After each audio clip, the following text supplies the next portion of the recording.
बिस्मिल्लाहिर्रहमानिर्रहीम। मैं हूं फैज़ान अशरफ, मेरे साथ मौजूद हैं सदीक जान साहब। सदीक भाई, बहुत शुक्रिया, आपने मुझे टाइम दिया। 8 केसेस के हवाले से केस चल रहा है इमरान खान साहब का। क्या देख रहे हैं इस केसेस में? इमरान खान को सुप्रीम कोर्ट रिलीफ देगी या नहीं देगी? देखें फैज़ान साहब, मामला ये है कि इमरान खान साहब की 9 मई के 8 केसेस में ज़मानत जो है वो मुस्तरद हुई है। अब 4 समातें हो चुकी हैं, लेकिन आर्गूमेंट्स का आगाज़ ही नहीं हो सका। और वजूहात आपको पता है कि जो वजूहात हैं क्यों नहीं हो सका।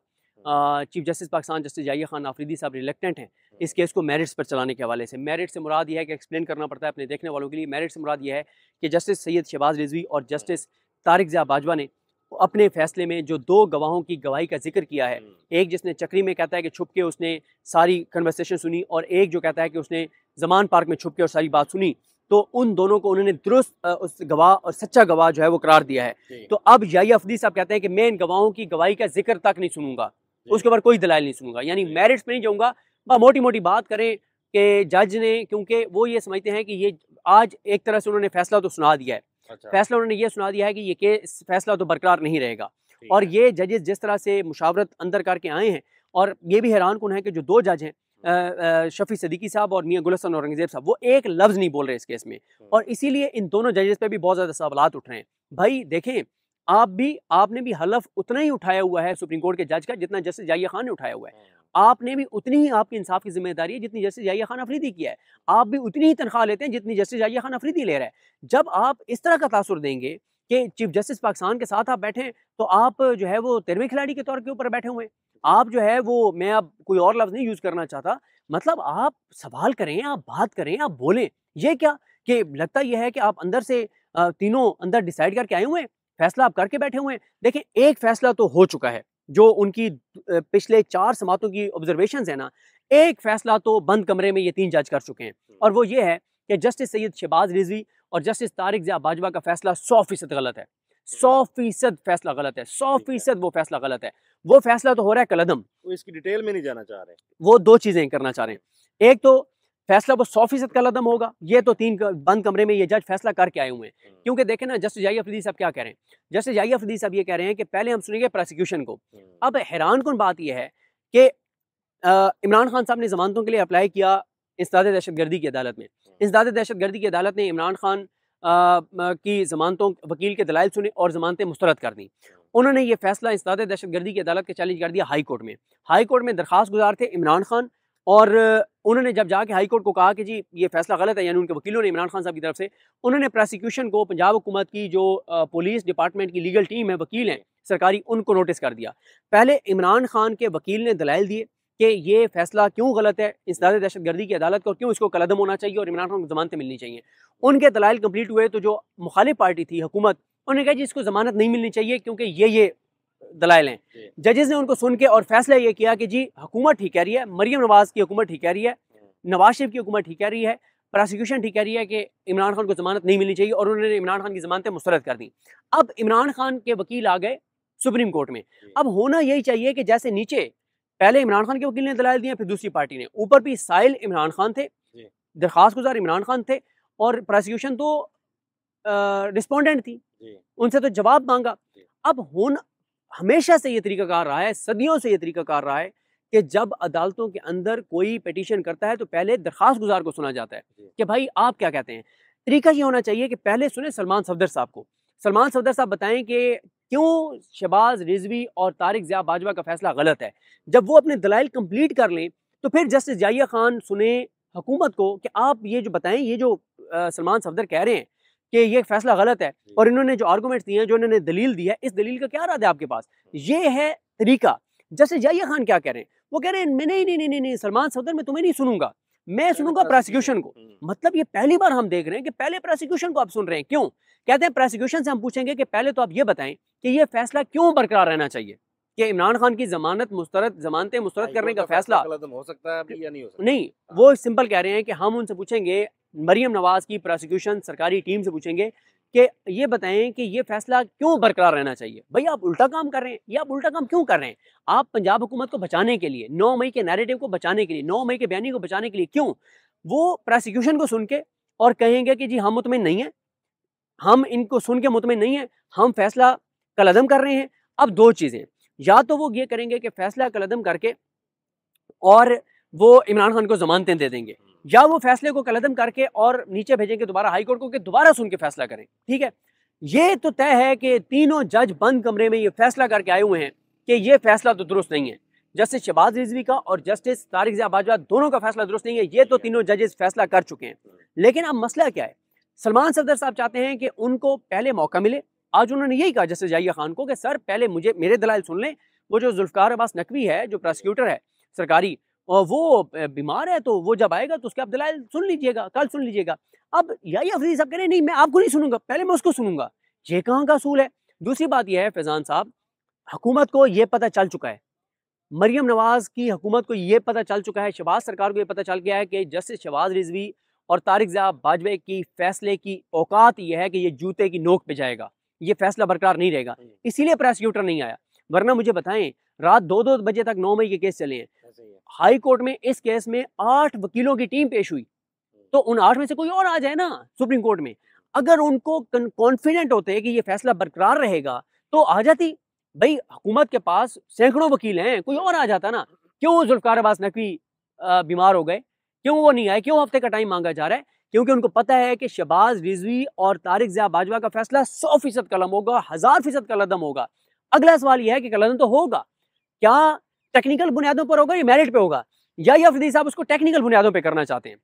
ठीक है, तो टेक्निकल बुनियादों पर ये मैं एक और सिंपल सा अंदाज में समझा देता हूँ अपने देखने वालों को। एक है आपके खिलाफ इसी केस पे आ जाते हैं। एक है कि सुप्रीम कोर्ट ये कहे कि इस फैसले में शहबाज रिजवी ने और तारिक ज़िया बाजवा ने जमानत के केस में मेरिट्स को डिस्कस कर दिया है, यानी वो जो एंड में ट्रायल के बाद फैसला सुनाया जाना था कि इमरान खान ने साजिश किया या नहीं की, क्योंकि उन्होंने मेरिट्स को डिस्कस कर दिया है, तो हम इस बुनियाद पे फैसले को कलअदम कर रहे हैं तारिक ज़िया बाजवा और शहबाज रिजवी के कि इन्होंने मेरिट्स को डिस्कस कर दिया जो कि इनको नहीं करना चाहिए था। इस बुनियाद पे ये कलअदम कर देंगे। सलमान सफदर साहब क्या चाहते हैं? वो कहते हैं नहीं नहीं नहीं नहीं, ये नहीं, आप ये तो कहें, ये तो आप नतीजे पे पहुंच गए हैं कि ये फैसला दुरुस्त नहीं है। आप इसमें लिखेंगे कि ये क्यों दुरुस्त नहीं है। आप इस फैसले के अंदर जो कुछ लिखा हुआ है उसके ऊपर आप करें कि जो 2 गाँवों का जिक्र किया है इन्होंने, शहबाज रिजवी ने और इसने तारिक ज़िया बाजवा ने, इसके ऊपर आप फैसले में लिखें कि तारिक ज़िया बाजवा ने और इसने शहबाज रिजवी ने जो 2 गवाहों के बारे में लिखा है, हम ये समझते हैं कि गवाह इस तरह से सलमान सफदर ने बताया कि ये झूठे हैं, यहाँ पे झूठे साबित हो गए। और हाँ, सलमान सफदर ठीक कह रहा है कि ये झूठे हैं गवाह। सलमान सफदर साहब ये चाह रहे हैं, इमरान खान की फैमिली ये चाह रही है, अलीमा खानम, डॉक्टर उज़मा, नूरी नियाजी ये चाह रही है, लीगल टीम ये चाह रही है। लेकिन याहिया खान साहब कह रहे हैं कि नहीं, मैं मेरिट्स में नहीं जाऊंगा, मैं केस के कंटेंट को नहीं देखूंगा, मैं सिंपल पॉइंट पे इसको कलअदम करूंगा कि ये फैसला इसमें क्योंकि मेरिट्स डिस्कस हो गए तो टेक्निकल बुनियादों पे इसको हम कलअदम कर रहे हैं। और कलअदम करने के बाद देखना यह है कि वो खुद जमानतें दे देते हैं इमरान खान साहब को, या वो ये मामला जो है वो भेज देते हैं इसमें एक और भी अच्छा लाहौर हाई कोर्ट को। लाहौर हाई कोर्ट को भेजेंगे तो जमानतें तो 100% इमरान खान को मिलनी है, चाहे वो अब सुप्रीम कोर्ट से मिल जाएं या उधर मिल जाएं। क्योंकि जमानतें इसलिए मिलनी है, मैं सॉरी जाते जाते आपको बता दूं, इसलिए जमानतें मिलनी है क्योंकि जमानत मुस्तरद करने की एक ही वजह होती है, और वो ये होती है जो मोस्टली केसेस में होती है कि क्योंकि ट्रायल शुरू हो चुका है, ट्रायल तो खत्म होने वाला है, तो इसलिए ज़मानत का मुस्तरद कर रहे हैं। यहाँ पे मसला यह है कि इमरान खान के खिलाफ सिवाय GH को हमला केस के ये जो केस हैं 8, इनमें तो चालान ही जमा नहीं हुआ इमरान खान के खिलाफ। चालान जमा होगा, ट्रायल शुरू होगा, पता नहीं कितने महीने लग जाएंगे, कितने साल लग जाएंगे। तो ये ट्रायल बैक भी कर सकते हैं, रिमांड बैक कर सकते हैं, रिमांड बैक कर सकते हैं, रिमांड बैक। ये शहबाज रिजवी और तारिक ज़िया बाजवा का फैसला कलअदम तो 100% होना है, तो रिमांड बैक भी हो जाएगा। 2 चीज़ें ना, या वो ये कहेंगे कि हम इनका फैसला कलअदम कर रहे हैं और हम जमानतें दे रहे हैं इमरान खान को, या वो कहेंगे कि इनका फैसला तो हम कलअदम कर रहे हैं लेकिन रिमांड बैक कर रहे हैं कि हाई कोर्ट दोबारा सुन के फैसला करे। ठीक है, तो ये होता है। ठीक है, ज़्यादातर चांसेस तो वही हैं जो आपने अभी कहा है। देखें जस्टिस जाहिया खान जो है ना वो पतली गली से निकलते हैं हमेशा। अब प्रेशर उनके ऊपर बहुत आ चुका है। अब वो देखा भी है कि मलिक रियाज वाले केस में तो वो हर केस में पतली गली से निकल जाते हैं। तो बहरहाल देखते हैं, पहले भी जी आज गवान भी आए हुए थे उधर। हाँ, गवान भी आए, उनका भी वो ज़िशान नूर साहब है हमारे दोस्त, उन्होंने उस पुलिस वाले को पकड़ा, साइड पे ले गए, तो उसने मिंतरला किया है कि भाई ये ना चलवाएं, हमारे ऊपर इंक्वायरियां। हाँ बिल्कुल ऐसे ही है। लेकिन बहरहाल देखते हैं कल क्या होगा। हमें दीजिए इजाजत, अल्लाह हाफिज़। सारी ला दो ना। बिस्मिल्लाहिर्रहमानिर्रहीम, अस्सलाम वालेकुम। आज 20 अगस्त है और दिन है बुध का। 2-3 अहम तफसीलात आपके साथ शेयर करनी है।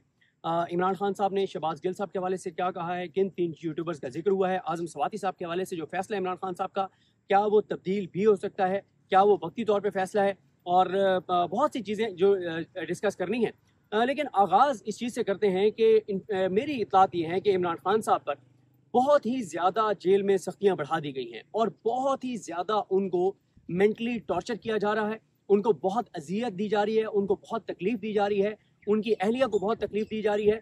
और यही वजह है कि इमरान खान साहब की बहनों की इमरान खान साहब से मुलाकात नहीं करवाई जा रही, क्योंकि इमरान खान साहब की बहनें जिस तरह से बाहर आकर बताएंगी कि इमरान खान साहब को किस हालत में रखा गया है, उनके साथ क्या किया जा रहा है, तो वो बात कोई और उस जुर्रत के साथ नहीं कर सकता।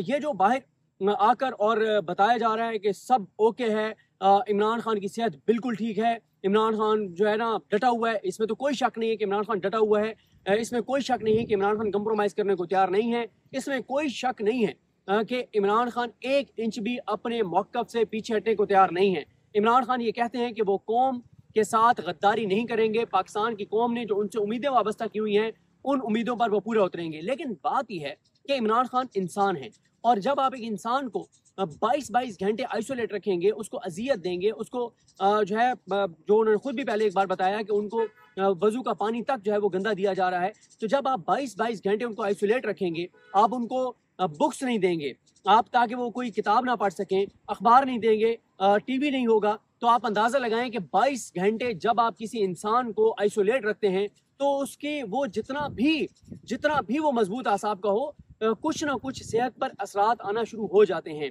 और इसके लिए ज़रूरी है कि जो इतलात आ रही हैं वो ये है कि क्योंकि उनको बहुत ज़्यादा अजियत और तकलीफ दी जा रही है, तो ये ज़रूरी है कि तहरीक इंसाफ बतौर पार्टी इस पर बहुत ज़्यादा शोर मचाए और इस बात को इंश्योर करे कि इमरान खान साहब का उनके ज़ाती मुआलिजीन उनका मुआयना करें। उनमें डॉक्टर आसिम यूसुफ हैं, डॉक्टर फैसल सुल्तान हैं, डॉक्टर समीना नियाजी हैं।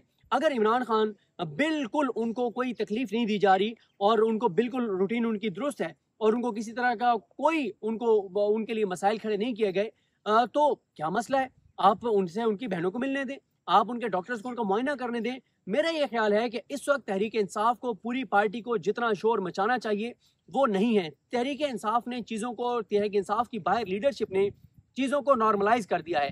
ना अब 1.5 माह हो गया है, 2 माह हो गए हैं अलकादिर केस लगवाने के लिए कोई भी नहीं गया इस्लामाबाद हाई कोर्ट में, ना ही कोई दरखास्त दायर हुई है, ना कुछ। इमरान खान से जो मुलाकातें रुक गई हैं उसके अलावा से ना कोई नई पटिशन हुई है, और जो पहले से पटिशन हैं उनकी अर्ली हियरिंग के लिए कोई दरखास्त दायर नहीं की गई। ना ही सुप्रीम कोर्ट में इमरान खान से मुलाकातों के रोकने के मामले को लाया गया। आप सिर्फ इमरान खान साहब के ट्विटर पर जाएं, इमरान खान साहब के ट्विटर पर जाके और आप सर्च करें, बैरिस्टर अली जफर लिखें, तो आपको वो ट्वीट सामने नजर आ जाएगा। आप उसकी डेट पढ़ लें जिसमें इमरान खान ने कहा है कि बैरिस्टर अली जफर जो हैं वो जो मेरी मुलाकातें रोकी गई हैं मेरे पॉलिटिकल लीडर्स के साथ और मेरी फैमिली के साथ, इस मामले को सुप्रीम कोर्ट में लेकर जाएं।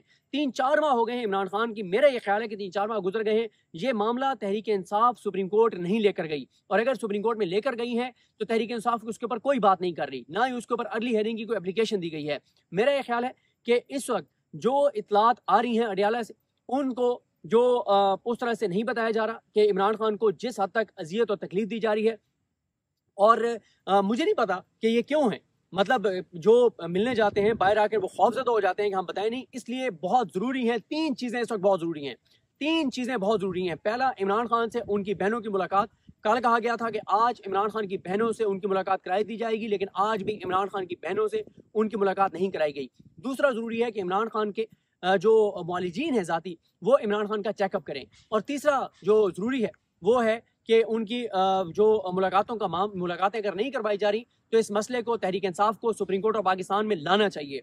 हाई कोर्ट के जो इंटरम ऑर्डर्स हैं या जो ऑर्डर्स हैं उनमें जो मामलात हैं, किसी भी इंटरम ऑर्डर को लेके जो है वो सुप्रीम कोर्ट में चले जाएं और सुप्रीम कोर्ट में जाके एजिटेट करें इस मामले को कि इमरान खान को आइसोलेट कर दिया गया है, उनको बहुत ज़्यादा अजियत और तकलीफ दी जा रही है, उनको मेंटली टॉर्चर किया जा रहा है, बुशरा बीबी को बहुत अजियत और तकलीफ दी जा रही है, बुशरा बीबी और इमरान खान पर मुश्किलात का पहाड़ खड़ा कर दिया गया है, उनको बहुत अजियत और तकलीफ दी जा रही है।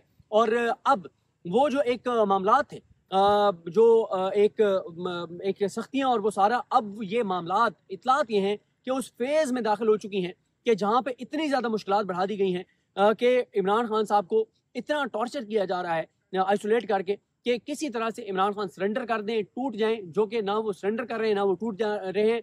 लेकिन सवाल ये है कि तहरीक इंसाफ की लीडरशिप ना वो उस तरह से अडयाला के बाहर उस तरह से सारे उस तरह से जाते हैं जिस तरह से जाना चाहिए। ना वो इस्लामाबाद हाई कोर्ट में अलकादरी केस लगवाने के लिए जा रहे हैं, ना वो तोशा खाना बरीयत केस लगवाने के लिए जा रहे हैं। दूसरी तरफ इमरान खान के जो केसेस हैं अडयाला जेल में, उन केसेस की समातें भी रोक दी गई हैं। ना GH को हमला केस की समातें अंदर हो रही हैं, ना तोशा खाना 2 की हो रही हैं, ताकि ना समात हो, ना वकील जाएं, ना इमरान खान से मुलाकात हो, और पूरी तरह से उनको जो है वो आइसोलेट कर दिया गया है। उनके पास, मेरी ये इत्तला है कि उनके पास कोई बाहर की इंफॉर्मेशन नहीं है कि बाहर क्या चल रहा है। एक तो ये चीज़ हो गई।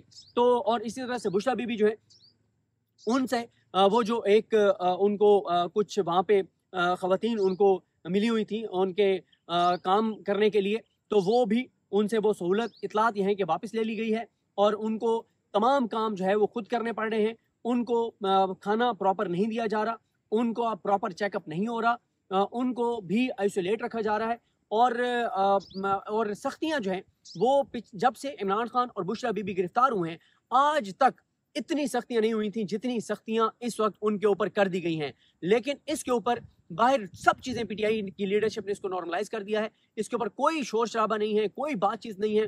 इस सारे मामले को तहरीक इंसाफ ने बड़ा एक नॉर्मल कर दिया है। आपसे मेरा सवाल यह है कि आज से 1 साल पहले इमरान खान की गिरफ्तारी और रिहाई की इमरान खान की रिहाई की का मोमेंटम और दबाव ज़्यादा था या आज ज़्यादा है? 1 साल पहले ज़्यादा था। 1 साल पहले क्या इमरान खान के ऊपर जो सख्तियाँ थी उस पर ज़्यादा बात होती थी या आज ज़्यादा बात हो रही है? 1 साल पहले होती थी। अब मसला ये है कि तहरीक इंसाफ के अंदर एक बहुत बड़ा जो है वो इस वक्त हमें क्राइसिस नज़र आता है, और क्राइसिस ये नज़र आता है कि जो उनके MNAs और MPAs हैं, उनको इस चीज़ का खौफ है कि हम आवाज़ कोई सख्त बात कर देंगे तो हमें 9 मई के केस में कन्विक्ट करवा दिया जाएगा, हमारी सीटें चली जाएंगी। जो KPK की उनकी लीडरशिप है मोस्टली, वो भी सब उनके लिए अच्छा है, क्योंकि KPK के अंदर जितने MPAs हैं उनके भी काम हो रहे हैं, उनकी भी मोर्चे लगी हुई हैं। जितने MNAs हैं KPK के, उनके भी वहाँ पे सूबाई हुकूमत के ज़रिए काम हो रहे हैं।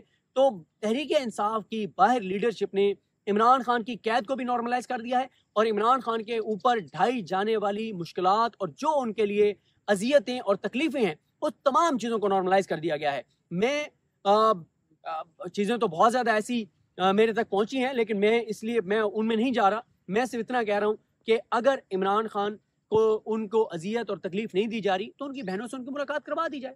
उनकी बहनें बाहर आके बता देंगी कि उनको कोई मुश्किलात नहीं है, कोई अजियत नहीं दी जा रही, लेकिन चीज़ें ठीक नहीं है अडयाला के अंदर।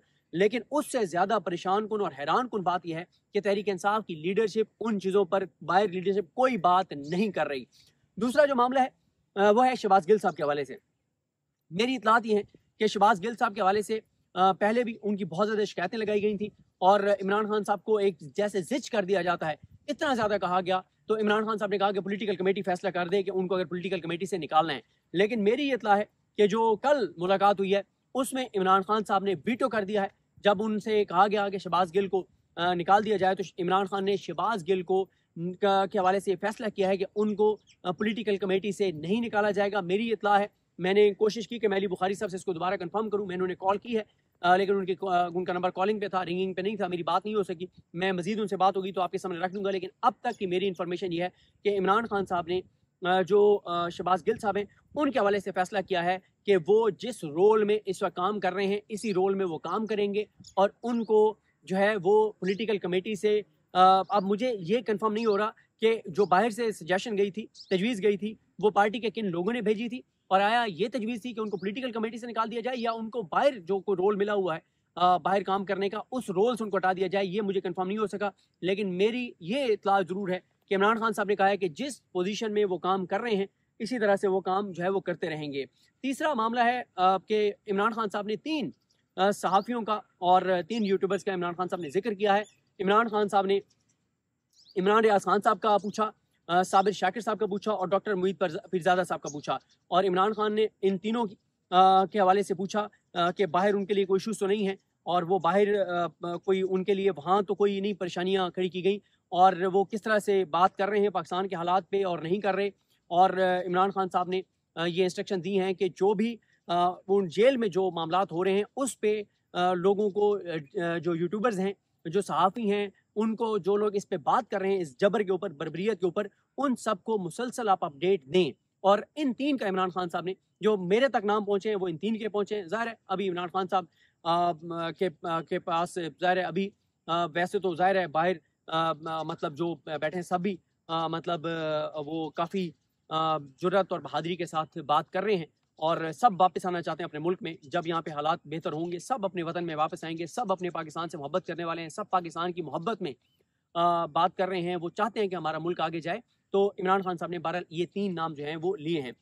लास्ट पॉइंट आज़म सवाती साहब के हवाले से, आज़म सवाती साहब जो हैं उनको अपोज़िशन लीडर बनाने का इमरान खान साहब ने कहा, और फिर वहाँ पे बात हुई कुछ कि उनको ना बनाया जाए, लेकिन इमरान खान साहब ने इत्तला ये है कि अब ये मुतज़ाद बातें हैं। एक ये है कि इमरान खान साहब ने कहा है कि फ़िल वक्त बना दें, और एक ये है कि अभी उन्होंने रोका है, लेकिन क्योंकि सलमान राजा साहब का अब ऑफिशियल बयान आ गया है कि आज़म सवाती साहब का इमरान खान साहब ने कहा है कि उनको अपोज़िशन लीडर बना दिया जाए। लेकिन देखना है कि अगली जो मुलाकातें होंगी उसमें ये फैसला बरकरार रहता है या इमरान खान उनकी बजाय किसी और को अपोज़िशन लीडर बनाने का जो है वो हुक्म दे देते हैं, क्योंकि उनके हवाले से इत्तलात ये हैं कि कुछ तहफ़्फ़ुज़ात भी सामने आज़म सवाती साहब के हवाले से आए हैं।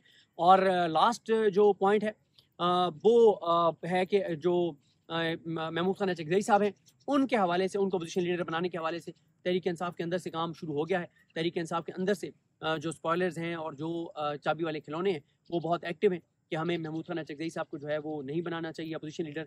और अब देखते हैं कि इमरान खान को अब क्या पैगाम भेजा जाता है, क्योंकि वो लोग जो तहरीक इंसाफ के अंदर चाबी वाले खिलौने हैं, वो नहीं चाहते कि महमूद खान चकज़ई साहब जैसा बहादुर, दिलेर आदमी, खरा आदमी, क्लियर आदमी जो है वो अपोज़िशन लीडर हो। मैं फैसलाबाद खान साहब के साथ इंटरव्यू में बता चुका हूँ कि उन्होंने ये कहा था महमूद खान चकज़ई साहब ने एक मीटिंग में कि मौलाना फजल रहमान और तहरीक इंसाफ वाले और तहरीक तहफ़्फ़ुज़ यानी पाकिस्तान में जितने लोग हैं, जितने रहनुमा हैं, सब कुरान मजीद पे हाथ रखें कि कोई इस्टेब्लिशमेंट से डायरेक्ट इनडायरेक्ट रब्ता नहीं करेगा। और उन्होंने ये इसलिए कहा था, वो ये कहते हैं कि हमारे अपने लोग, हमारी अपनी सफ़ों में जो लोग मौजूद हैं, वो इस्टेब्लिशमेंट के साथ राब्ते में हैं, वो चाबी वाले खिलौने बन जाते हैं, वो अर्दली बन जाते हैं, और उनकी वजह से हमारी तहरीकें नाकाम होती हैं, हमारा मोमेंटम टूटता है। उन्होंने कहा कि एक बार सब कुरान मजीद पे हाथ रखो कि कोई इस्टेब्लिशमेंट से या उनके किसी हरकारे से डायरेक्ट या इनडायरेक्ट रब्ता नहीं करेगा। और उन्होंने कहा जब आपका रब्ता इस्टेब्लिशमेंट से बिल्कुल ख़त्म हो जाएगा और आप यकसू होकर और आप एक तहरीक का आगाज़ करेंगे सिंसियरिटी के साथ, और आपके रब्ते नहीं होंगे, अंदर जो फैसला करने वाले लोग हैं और जो साथ चलने वाले लोग हैं, इनमें से कोई जो है वो इस्टेब्लिशमेंट को अंदर की कहानियाँ नहीं बताएगा तो और सिंसियरिटी के साथ चलेगा, तो उन्होंने कहा कि मैं इस बात की गारंटी देता हूँ कि हम 100% कामयाब होंगे। वो ये समझते हैं कि अभी हमारी नाकामी, अब तक हम कामयाब इसलिए नहीं हो सके कि हमारी अपनी सफ़ों से लोग जो हैं वो इस्टेब्लिशमेंट के साथ मिले हुए हैं, अंदर से चीज़ें लीक की जाती हैं और अंदर से ही लोग जो हैं वो यकसू होकर और मज़ामत की तरफ नहीं जा रहे। आधे से ज़्यादा लोग मफ़ाहमत की तरफ जा रहे हैं और आधे लोग मज़ामत की बात करते हैं, और जो बात मज़ामत की करते भी हैं वो भी दिलो जान से मज़ामत जो है वो नहीं करते। ये कुछ अपडेट्स हैं, मुझे अपनी दुआ में याद रखें। अल्लाह करीम हम सबका हामी नासर हो। अल्लाह हाफ़िज़।